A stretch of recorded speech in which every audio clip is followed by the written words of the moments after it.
So we have these three little guys. These are from our surprise clutch that we hatched about a month and a half ago. They have recently taken their third meal and they've shed. They're looking good. They're doing really nice, as you can see, nice and feisty. In fact, I think they might be about to go into their next shed. They are from a surprise clutch, and you can see there's three of them. Well, originally there was 6 or 7 eggs in this clutch, and so I'm going to use these guys as an example for something.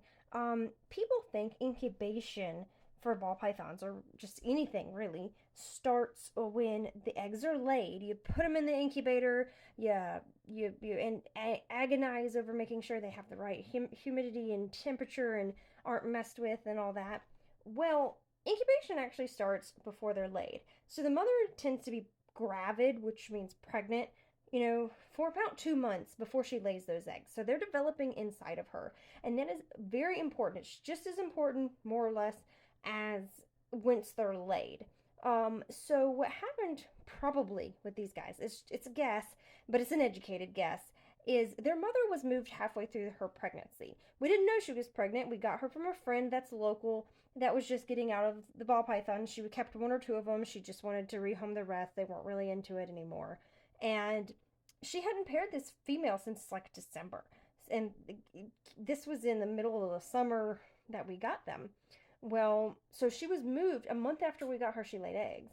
So halfway through her being pregnant, she was moved, so that means temperatures were different, environment was different, there was stress involved because it takes them sometimes a couple weeks to get used to their new place. Um, and no matter what you do, environmental conditions are going to be different than they were, previously at the other place, no matter what. So I would imagine that all those stress factors had something to do with the eggs not all being right, because they were all beautiful when they were laid, and then just one by one, and there was an additional two that pretty much made it to the date of when they're supposed to hatch, but they just weren't viable.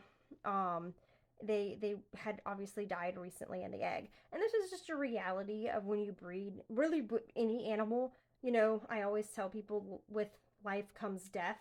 But we still got three gorgeous babies. The friend that sold me the female is going to take these two, and we are keeping that handsome little thing. I'm so excited about them. But they are all gorgeous and pretty excited. I mean, hey, nice surprise, right? And his name is Witcher.